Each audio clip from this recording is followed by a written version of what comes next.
Students, आज हम पढ़ेंगे समास। समास किसे कहते हैं? ठीक है, किसे कहते हैं समास? दो या दो से अधिक शब्दों के मेल से बने शब्द को हम क्या कहते हैं? समास कहते हैं। या शब्दों के निर्माण की जो विधि होती है उसे समास कहते हैं। यहाँ पर इसकी परिभाषा होगी, दो या दो से अधिक शब्दों के मेल से बने नए शब्द को हम क्या कहते हैं? समास कहते हैं। यहाँ पर इसकी परिभाषा जो है ये हमें समझाती है कि जहाँ पर दो शब्द मिलते हैं और एक नया शब्द बनाता है। जैसे कि मान लो कि एक राज एक शब्द है और एक कुमार शब्द है। यहाँ पर हम वर्णों की बात नहीं कर रहे हैं। संधि में हम वर्ण को जोड़ते हैं और समास में हम शब्दों को जोड़ते हैं। तो ये राज एक शब्द है और ये कुमार एक शब्द है। तो ये दोनों जब जुड़ के एक शब्द बनता है राजकुमार, तो ये जो शब्द बना ये हमारा हो गया समास। क्या हो गया?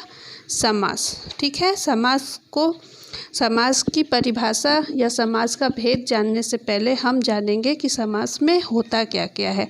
इसमें पहला होता है समस्त पद।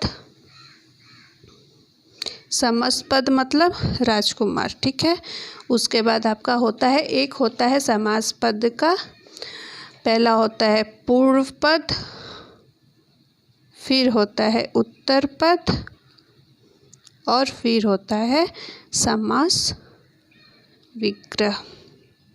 ठीक है, समस्त पद। समस्त पद क्या हो गया? जहाँ दो शब्द मिलकर एक नए शब्द बनाते हैं, यानी समास विधि से बना नया शब्द। समास विधि से बना नया शब्द क्या हो जाता है? समस्त पद। पूर्व पद क्या है? कोई भी वर्ड का पहला पद। ठीक है, पहला शब्द, उसे क्या कहते हैं?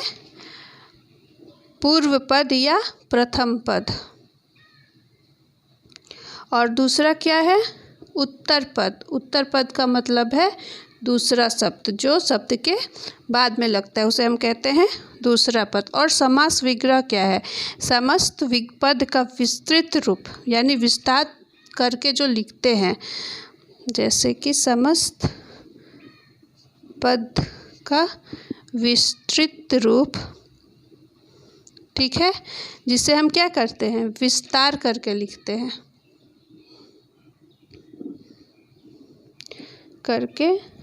हैं, उसे हम कहते हैं समास विग्रह। अभी हम समझेंगे कि समस्त पूर्व और उत्तर, जैसे कि मैंने यहाँ पे बताया राज कुमार, ये क्या है आपका? एक पूरा समस्त पद है, यानी समास। ठीक है, राज क्या है आपका?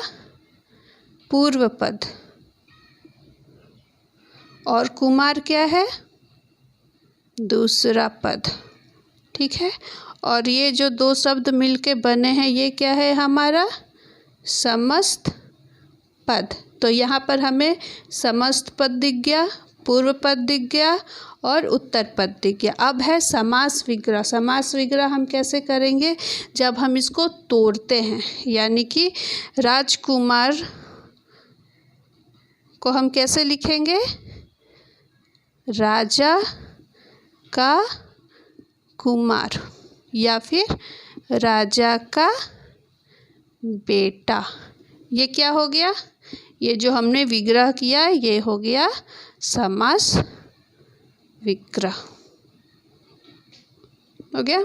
ये हो गया हमारा समास विग्रह, यानी कि समास का परिभाषा और उसे जो हम विग्रह करते हैं तो उसमें पहला पद क्या है, उत्तर पद क्या है, समस्त पद क्या है और उसे हम विग्रह कैसे करते हैं। तो ये हमारा पूरा समास हो गया। अब आता है समास की परिभाषा। ओके, अब हमारा आता है समास के भेद। वैसे तो समास के 6 भेद होते हैं, ठीक है, लेकिन परिभाषा के अनुसार इसके सिर्फ 4 भेद होते हैं, ठीक है। समास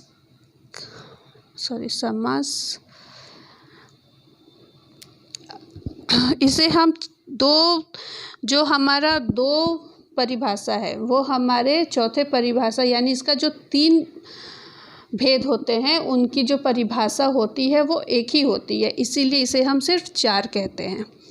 वैसे तो ये 6 है, लेकिन क्योंकि 3 जो हमारा भेद है उनकी परिभाषा सेम होती है, इसीलिए उसे हम एक साथ ही ज्वाइन कर देते हैं। जैसे कि पहला हमारा आता है अव्ययी भाव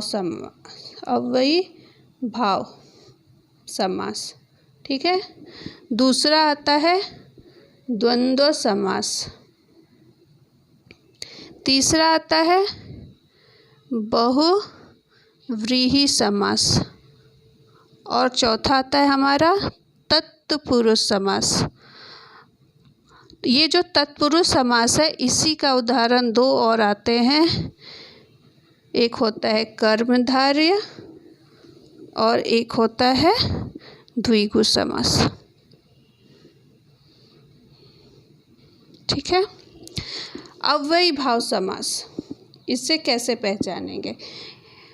अव्ययी भाव समास का जो पहला पद होता है वो तो या तो अव्यय होता है या तो उपसर्ग होता है। इसमें सबसे इजी है कि इसका जो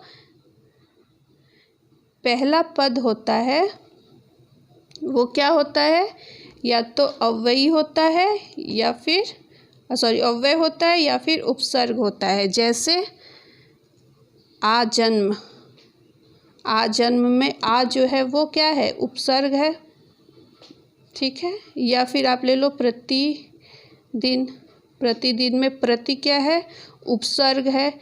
यथाशक्ति, ये सब क्या है, उपसर्ग या अव्यय है। तो जिसका पहला पद, जिस भी शब्द में पहला पद आ, प्रति, यथा यानी कि उपसर्ग आता है या अव्यय आता है वो अव्ययी भाव समास कहलाता है। दूसरा है द्वंद्व समास। द्वंद्व समास में बहुत कोई है क्या बोलते हैं, जिसमें कि झगड़ा होता है या फिर एक दूसरे के, यानी इसका जो दोनों पद होता है वो क्या होता है, प्रधान होता है। दोनों पद इसका प्रधान होता है, यानी दोनों के बीच आगे जाने की होड़ होती है, यानी कोई किसी से खुद को कम नहीं मानता है।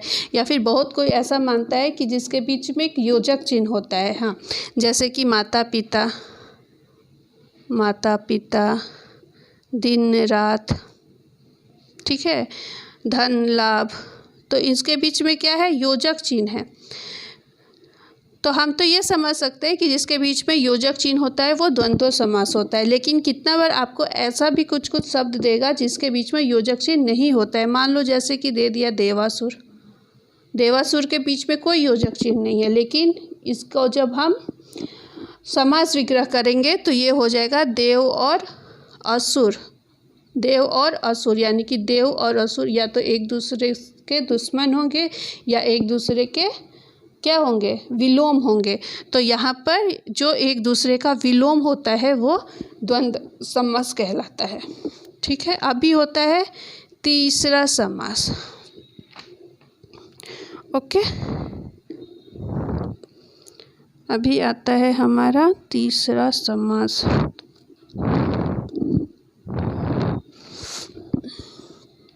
यहाँ पे क्या है, बहुव्रीहि समास।